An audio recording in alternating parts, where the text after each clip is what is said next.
Hey crypto kids. Alright, so today we're going to talk a little bit about arbitraging. I hope everybody's doing well today.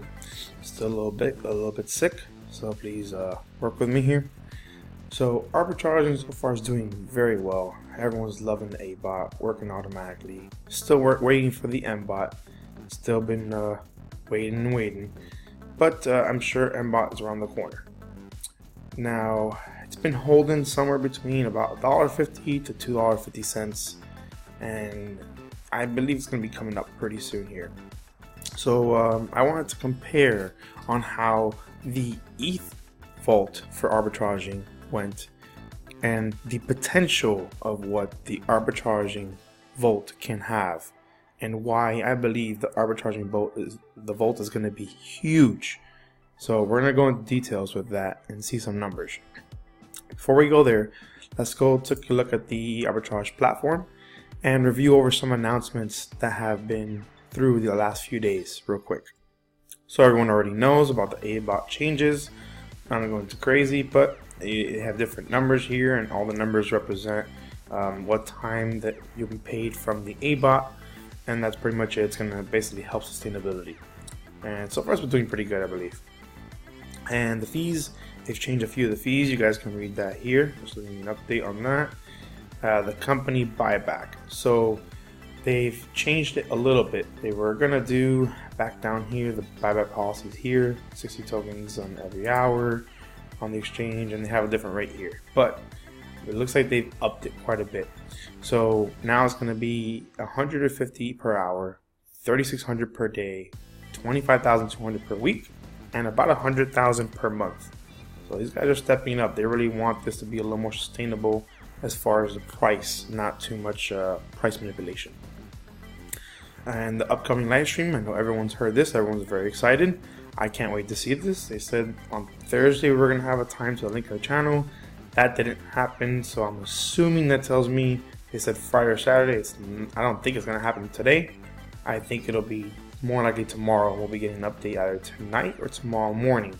They said between 7 to 10 p.m. Eastern Standard Time will be the live stream, and they're gonna go over plenty of things. This is the last 30 days and what it means for the platform, the benefits to the user going forward, all this here, guys. So make sure you read through this. Always check the announcements page because they always have good information.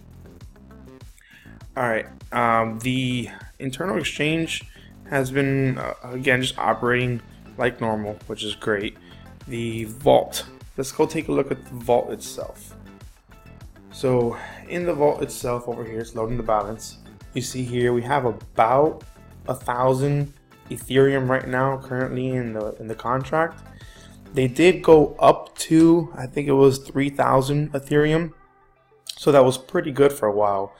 But some have pulled out from there, and my assumption is more than likely probably them either taking back and converting, since Ethereum dropped in price. A lot were converting to Bitcoin, or also could have been people withdrawing their Ethereum to buy more Arb'S, since the price did drop from its initial increase that went, I believe went to like $7 or so. Correct me if I'm wrong, guys.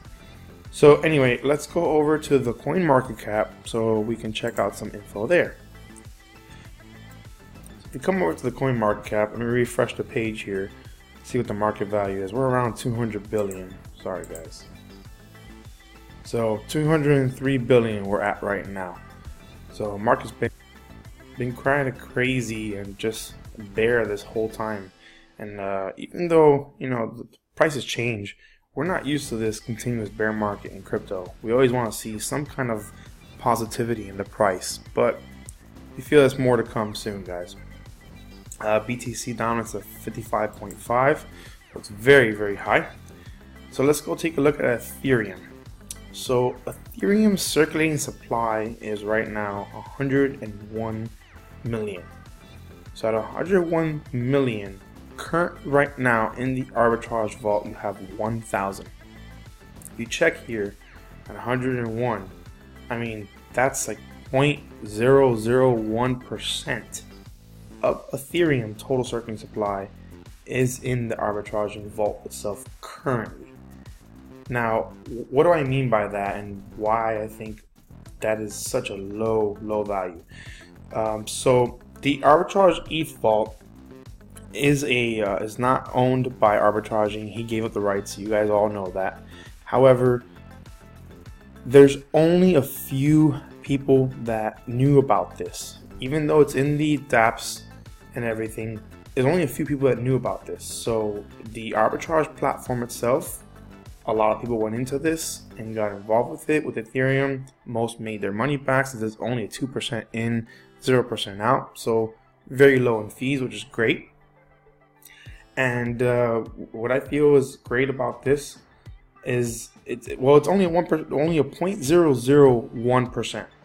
So the potential of this can go more, but you got to think about the fact that with Ethereum, there's many people who hold Ethereum. So Ethereum is held by platforms, it's held by owners.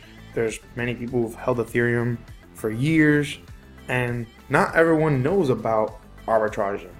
I mean, if we come look at the registered wallets, there are about 45,000 wallets.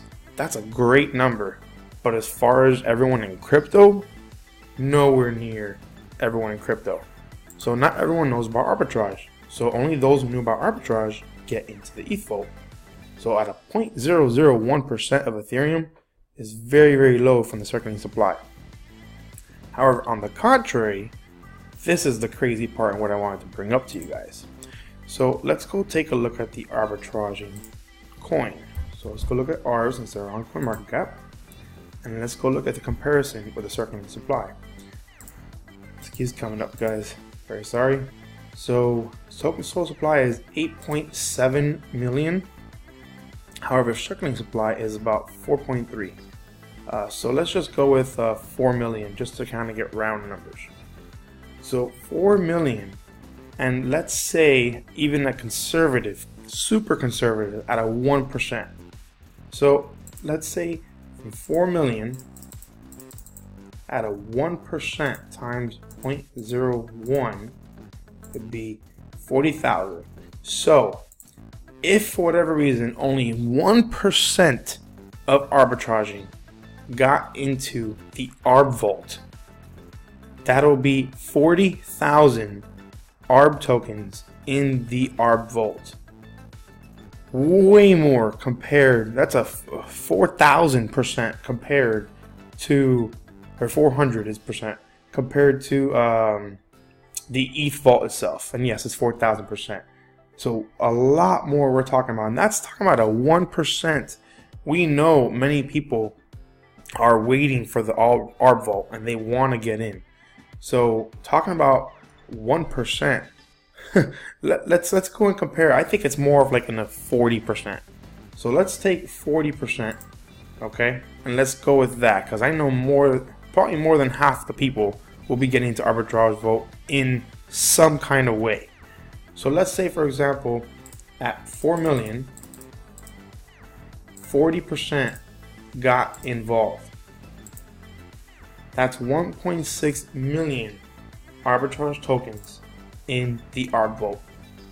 So when you look at numbers wise, people were getting their numbers back in Ethereum. Some got a little bit of profit, but not too much. But you got to remember, this only went to 3,000. Okay, 3,000 and only a 2%. It's very low. You know, David was very conservative and worried about us, you know, not getting the whole dApps scheme where in and out charge and very high percentages. So it was great of him. But it's not much incentives in that sense. But because Ethereum is in a lot of people's hands. But again, with arbitrage, everyone in the arbitrage platform is with arbitrage. So they have arbitrage tokens. Many are in mBOT, some are waiting for mBOT, and most have still some Arb tokens on the side that they want to hold for long term. So you know those long-term holders are going to be getting into the arbitrage vault. Because I mean, not the arbitrage vault, the arbitrage vault. Because it only makes sense. If you're going to hold, some want to hold for $100. So if you're going to hold for $100, you can either hold in your wallet or put in the vault. So a majority of people are going to put in the vault. So I personally think it's going to be around the 1 to 2 million, probably almost 50% of the circulating supply would be in the vault. And that's huge in numbers if you talk about distribution and dividends. That's what I wanted to bring up here, that maybe not many people realize how valuable the Arb Vault's going to be. And maybe that's why David's prolonged releasing the Arb Vault, because it's going to be an amazing feature for arbitraging, and the value that it holds is tremendous. And personally, with that coming in, that's going to lock up a lot of tokens. I mean, they're not locked essentially. You could pull them out and use them. However, I feel it's going to lock up because those that put it in here mainly want to keep them for a long term. So that's what I want to bring up to you guys. Okay, you talk about 1,000 Ethereum compared to 40,000 or even 2 million. It's a huge difference. So with the Arbitrage Vault, there will be very good dividends, because a lot of people try to compare and say, well, the Arbitrage Vault's not going to be great. I mean, look what happened with the Ethereum Vault. That pretty much sucked. I mean, yeah, I got my money back a little bit and it wasn't too crazy. But people don't realize that the Arbitrage has a lot more investors involved in the sense of holdings. So that's what I wanted to bring to you guys. Okay, I hope you guys enjoyed it. You understand it. The Arbitrage Vault holds a lot of value, and what it's going to bring is going to be amazing to the Arbitrage platform, and essentially could bring the price up. And if you haven't gone into the mBOT, my suggestion would probably be wait till David's live stream. After the live stream, I'm assuming there will probably be a nice price increase, mainly because of probably whatever news comes out. I am not familiar with what the news is, only the inside guys are. However, I'm pretty sure the news is going to be great, otherwise David would not be making such hype about it. Alright, crypto kids, well, time for me to go out video duty. Like, subscribe, and share the video. Alright guys, bye.